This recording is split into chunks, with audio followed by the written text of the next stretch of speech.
तो आप वो लोग हैं जिनको बैज ऑफ ऑनर के साथ देशद्रोही का टैग पहनना चाहिए, क्योंकि मुझे ऐसा लगता है अगर आप देशद्रोही आज की तारीख में नहीं है तो आप तटस्थ हैं। You are basically a mute stand by person who is watching democracy go down every single day. तो मुझे लगता है बहुत जरूरी है कि आपको क्रांतिकारी माना जाए, बहुत जरूरी है that you should be looked as trouble makers, because if you are not going to make trouble as youngsters then I wonder who will and how will be protect a democracy. वो बहुत जरूरी है। यहाँ पर आने से पहले मैं सोच रही थी मैं क्या बोलूंगी इस पर, and I'm going to keep it anecdotal. I was coming and I saw on Instagram एक mygov.in नाम की गवर्नमेंट की ही एजेंसी है, सरकार ही उसको चलाती है। It's a platform for citizens. Today we are celebrating the 75th Republic Day. खूब गाने बजाने के साथ, खूब तस्वीरों के साथ सेलिब्रेट हुआ, लेकिन 75वें गणतंत्र दिवस पर इंस्टाग्राम mygov.in के हैंडल ने कॉन्स्टिट्यूशन का जो प्रियम्बल शेयर किया और उसकी जो गाथा गाई, वो प्रियम्बल नहीं था जिस कॉन्स्टिट्यूशन से आज हम और आप गवर्न होते हैं। It did not have the words that were put in by the 42nd Amendment. It did not say that we are a sovereign, socialist, secular, democratic republic. उसमें उन्होंने कन्वीनियंटली पुराना प्रियम्बल यूज किया जिसमें से socialist और secular word को हटा दिया गया। 75वें गणतंत्र दिवस पर तो आज संविधान की धज्जियां ये सरकार न उड़ाती, लेकिन ये भी उड़ाने का काम आज के दिन किया गया। इसलिए I think the topic that we are discussing, that why is constitutional democracy under threat and why is it under threat from majoritarian populism or growing authoritarianism and waning institutions. I woke up this morning, मैं कल यात्रा से वापस आई काफी देर रात को, और एकदम से जब मेरी नींद खुली तो मेरे कॉलोनी में खूब जोर शोर से गणतंत्र दिवस मनाया जा रहा था। तो मुझे लगा परेड शुरू हो गई है, मैं भी फटाक से तैयार होकर वहां पर गई। फ्लैग होस्टिंग हुई, खूब बेसुरे लोगों ने खूब गाया, मैंने भी एक गाना सुनाया और उसके बाद भारत माता की जय के खूब नारे लगे, मैंने भी जोर जोर से लगाया। And then I asked a few people, Bharat माता क्या है? हम कहते हैं भारत माता की जय, बिल्कुल जय होनी चाहिए, पर भारत माता क्या है? Is भारत माता today a symbol of I am superior than him or she is superior than the other person? Bharat माता क्या है? और भारत माता की जयकार लगाने वाले लोग क्या समझते हैं कि वो किसकी जय जयकार कर रहे हैं? क्या भारत माता ये पेड़ है, ये नाले हैं, तालाब है, जमीन है, आसमान है? क्या है भारत माता? Yes, it is every inch of Indian territory. But Bharat Mata eventually are people like you and me. Each one of us has an essence of Bharat Mata. Bharat माता के बेटे और बेटियां ही भारत माता हैं। इस देश के लोग भारत माता हैं। तो जब हम जय करते हैं तो हम अपनी आपस में एक दूसरे की जय करते हैं। हम कन्याकुमारी से लेकर कश्मीर तक और असम से लेकर गुजरात तक लोगों की जय करते हैं। वो क्या वेशभूषा पहनते हैं, how do they dress up, what language do they speak, what food do they eat, who do they marry, who do they love, what cultures do they profess, it doesn't matter. If you are born in India और if you are an Indian citizen, आप भारत माता हैं। And the reality today is that identity is under attack. The identity of Bharat Mata is under attack. I wonder if there's anybody from the Northeast here. We spent 12 days in the Northeast, from Manipur to Nagaland, Meghalaya, Arunachal and Assam. And let me tell you one thing. The alienation is absolutely complete. People in the Northeast, पूर्वोत्तर राज्यों के लोगों को लगता है कि आज वो मेन स्ट्रीम का हिस्सा नहीं है। Don't let the media misguide you. There is a reason why Manipur is still seething, and there is a reason why the ruling establishment doesn't care. We met women, we met children, we met men from all communities, and they believe that the mighty Indian state has abandoned them. And when we do that, we weaken our democracy. जब हम वो करते हैं तो हम लोकतंत्र की क्षण क्षण हत्या कर रहे हैं। क्या मणिपुर में बैठा हुआ वो व्यक्ति या वो महिला या वो बच्चा भारतीय नहीं है? क्या उसकी जय जयकार नहीं होनी चाहिए? आज सवाल लोकतंत्र में वो बहुत बड़ा है, लेकिन कौन पूछ रहा है उन सवालों को? कहां पर चर्चा हो रही है उन लोगों की? क्या ये चर्चा हो रही है कि मणिपुर से लेकर मेघालय या मिजोरम या नागालैंड या असम में एक तरह का तनाव क्यों है आज? There is absolutely no discussion whatsoever. Why are people who do not speak Hindi feeling alienated today? उनको लगता है कि हम उन पर थोप रहे हैं चीजें. And there will be repercussions of this. And I wonder if people in government care, and I wonder if they even understand. And these are the questions that we must talk about. But I will come back to the topic. और topic फिर से institutions पे जाता है. लोकतंत्र क्या है? Constitution क्या है? Constitution is just not some articles and the preamble and things put together. हमारा बहुत जीता जागता कॉन्स्टिट्यूशन है. समय समय पर जरूरत पड़ने पर हमने उसको अमेंड किया है, उसको बेहतर बनाया है. और हर सरकार का ये एक एम रहा है कि जब हमने उसको अमेंड किया है तो हमने उसको इंक्लूसिव बनाने के लिए अमेंड किया है. हमने लोगों को और मौके दिए इसलिए अमेंड किया है. हमने लोकतंत्र को बिल्कुल ग्रास रूट पर पंचायती राज तक ले जाने के लिए अमेंड किया है. And that has to be the ethos of our constitution. It may be the lengthiest, it may be the most worked on, it may be the best written document, but it is an alive constitution, and which is where we get the strength of constitutional democracy. But do people in power, do those who are responsible to govern this country, do they care about the constitution? संविधान के दिन, आज the mighty Indian Republic day मनाने के दिन, अगर आप संविधान के दो शब्दों को हटाकर सरकार के तंत्र, सरकार की एजेंसियां चला रही हैं, तो क्या संविधान का हनन नहीं है? आज सवाल इस बात का है. And this has to be talked about. I think Professor Shinde said institutions are being attacked. Institutions like yourselves. Why do you think institutions are being attacked? Why do you think JNU is being vilified? Why do you think people are labeled anti-national? ये देशद्रोही है. सवाल पूछने वाले इस देश में देशद्रोही कब से हो गए? अगर सवाल नहीं पूछा जाएगा तो हम तो जीते जागते ज़ॉम्बीज बन जाएंगे. लोकतंत्र का पहला प्रमाण, लोकतंत्र का पहला परिचय, the very basis, the very ethos, the very essence of democracy is that we ask questions of our elected governments, of people who want to be elected, of things around. If all of us agree on everything, then that homogeneity, that consensus is very difficult, it's very dangerous. Given the diversity that we enjoy, given the diversity that we have, we must disagree, we must question. और इसलिए आज institutions under attack है. And एक बात राहुल जी कहते हैं और उसको मैं बहुत सोचती हूँ उस बात को. I appear on a lot of television shows, I manage social media. You are on television shows and suddenly in the middle of the show you feel discussion क्या हो रहा है? क्या टॉपिक डिस्कस कर रहे हैं? हम हैं क्यों यहाँ पर? ये किस तरह की बातें कर रहे हैं ये लोग? ये जो प्रचंड प्रखर गोदी मीडिया के जो कमांडो वॉरियर एंकर्स हैं, ये कहना क्या चाहते हैं? क्या इनको, मैं सच बता रही हूँ आपको, मुझे कभी कभी लगता है इनको संविधान का, उनको विज्ञान का, इनको किसी चीज का ज्ञान है. फलाने ने ये कहा, अब आप ये कहिए, फलाने ने. I mean, it's a circus, and sometimes you feel you are a part of that circus. But the reality is that these are institutions that are meant to protect democracy. लोकतंत्र का चौथा स्तंभ जिस मीडिया को कहा गया है, आज उस मीडिया की यह हालत है कि अगर उनको बैठने को कहा जाएगा तो वो लौट जाएंगे.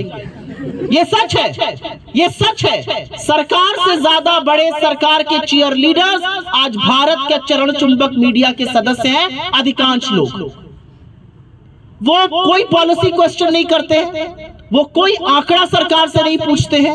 वो सरकार के सबसे बड़े कवच है. आज भारतीय मीडिया का यह हाल है और मुझे दुख है इस बात का. 2012 में मैं पत्रकार थी.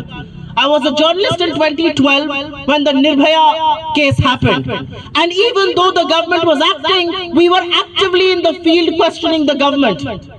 We knew that at 2:30 in the morning, Mrs. Gandhi and Dr. Saab were at the tarmac to send Nirbhaya for treatment, and they were also there, unfortunately, when she passed away.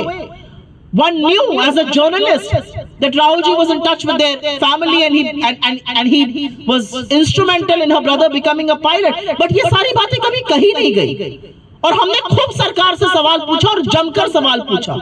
आज जब मणिपुर का वो विभत्स video सामने आता है, 78 दिन तक सरकार की चुप्पी सामने आती है, तो भारत का मीडिया, और मैंने 75 ज्यादा शोज किए उस पर, वो मुझसे ये नहीं पूछता कि ये क्यों हो गया, वो ये नहीं कहता कि गलत हुआ इन आदमियों के, औरतों के साथ, कैसे एक आदमखोर की भीड़ इन औरतों के साथ ये कह सकती है। The Indian media instead question, why was the video release now? Is that the question? Can that ever be the question? So institutions that are meant to protect our liberal democracy are waning, are being hugely compromised. One example is media. A media that doesn't talk about joblessness, a media that doesn't talk about high prices, a media that doesn't want to discuss income inequality, a media that doesn't want to discuss scams, a media that doesn't want to discuss that how can the social media persons of the BJP in UP be molesting girls in IIT BHU. I have not attended a single show on that topic. जो television anchor आंखें तरेर तरेर कर सवाल पूछते और पूछती हैं आपसे, उन्होंने इस पर एक शो नहीं किया, एक शो नहीं हुआ कि इस देश में बेरोजगारी क्यों है। We call ourselves the youngest, I mean we have the largest youngest population in the world. What are we going to do about them? Who's talking about their jobs? You ask a question, आपको system से problem है, आप देशद्रोही हैं। So I do think we need to go back to the very essence of democracy. The very essence of democracy is to question, and if that means you are labeled something, wear that as a badge of honor, because that's what we are here for. If you are studying an institution like JNU, you are obviously politically aware. You are impacted by what is happening. हम में से कोई तटस्थ रहकर आज तमाशबीन नहीं रह सकता है। अगर आपको लगता है कि ये फलाने के साथ हो रहा है, मेरे साथ नहीं होगा, तो ये आग तो लगी है और हर व्यक्ति इसकी जद में जरूर आएगा, उनकी गली तक रुक जाएगी और फलाने के साथ ऐसा हो जाएगा, ऐसा नहीं होगा। And I want to spend 2 minutes to talk about women, with all due respect to the men around. Who suffers most? सबसे ज्यादा प्रभाव लोकतंत्र के हनन का, सबसे ज्यादा प्रभाव ब्रूट मजॉरिटेरियनिज्म का, सबसे ज्यादा प्रभाव वेनिंग इंस्टीट्यूशंस का किसको पड़ता है? Eventually it is the women. I hate to play the women card. I think all of us are extremely empowered women, but our sisters around the country suffer the most. The worst brunt of the violence in Manipur that has gone on for 8 months has not been borne by men, has been borne by women. It is women who have suffered physical, mental, emotional violence. It is women who have suffered their children being killed. It is women who are living in relief camps. It is a woman who is molested. It is a woman who is raped by the people in IIT BHU campuses. So, at some level, we must understand that liberal democracy stands for everybody, but the whole idea of a liberal democracy is that equality होनी चाहिए। क्या है लोकतंत्र और क्या है हमारा संविधान, और वो क्या कहता है? अगर मुझे एक शब्द बोलना हो कि संविधान ने एक चीज की गारंटी दी है, तो वो इक्वालिटी है। इस देश का सबसे अमीर आदमी और इस देश का सबसे गरीब आदमी हमारे देश की संविधान की नजर में एक है। The richest person in this country and the poorest man on the street have one vote. इस देश के प्रधानमंत्री और सबसे बड़े नेताओं का और गांव में खेतीहर मजदूर का एक वोट है, और ये हमारे संविधान की ताकत है। और जब ये ताकत खत्म होती है तो लोगों की ताकत खत्म होती है। ये जानना और समझना जरूरी है। हम संविधान बचाओ की जब बात करते हैं तो बहुत से लोग कहते हैं संविधान बचाओ का ये क्या खोखला नारा है। खोखला नारा नहीं है, क्योंकि आप और हम, चाहे वो जुडिशरी हो, चाहे वो अपॉर्चुनिटीज हो, चाहे वो तमाम चीजें हो, हम इसलिए इक्वल हैं, हम इसलिए समान हैं क्योंकि हमारे संविधान ने हमें वो ताकत दी है। It doesn't matter. You can be a multi-billionaire or you can be a daily wage laborer. Our constitution gives us that one right. We are equal in the eyes of law. और मैं क्योंकि महिलाओं की बात करी थी तो उस पॉइंट पर दोबारा से जाऊंगी। महिलाओं से ऐसा बैर है उन लोगों को जिनको लोकतंत्र से दिक्कत है, और बैर इसलिए है, और कहीं पर जब आप कल्चरल नेशनलिज्म की और कल्चरल रेनेसां की बात करते हैं, उसमें महिलाएं कहां हैं? बहुत अच्छा भव्य मंदिर बना श्री राम का, अच्छी बात है, आस्था के प्रतीक है, बनना चाहिए भाई, बहुत बढ़िया हुआ। मैं अयोध्या गई थी, बड़ी बड़ी होर्डिंग लगी थी पूरी अयोध्या में, उस एक होर्डिंग में सीता की तस्वीर नहीं थी, सिर्फ श्री राम और साहब की तस्वीर थी। ऐसा क्यों है?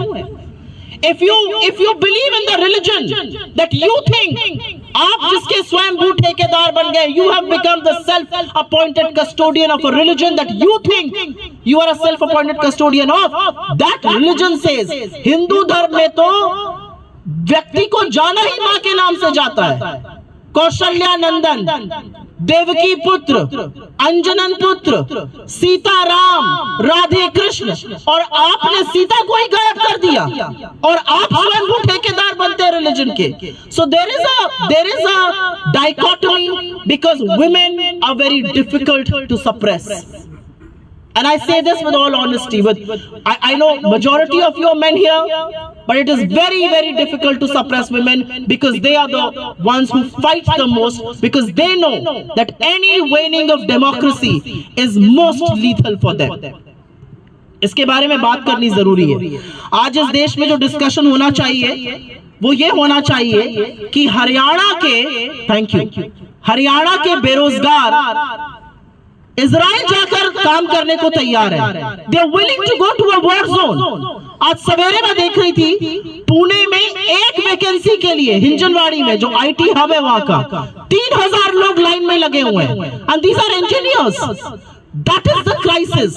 The country is going through the biggest job crisis, but you do not see that as a point of discussion. You do not see that as a point of discussion because discussing that will strengthen democracy. Discussing that, finding a solution to this will strengthen democracy. There is a reason why people are being distracted. It's a strategy. ये कोई अपने आप से या का ये ऐसे ही अनभिज्ञता में नहीं हो रहा है. There's a complete strategy to it. There's a conspiracy against the youth, because if the youth get empowered, there will not be cannon fodder to the hate campaign that a section of our polity is trying to unleash. And I will in the end only say one thing.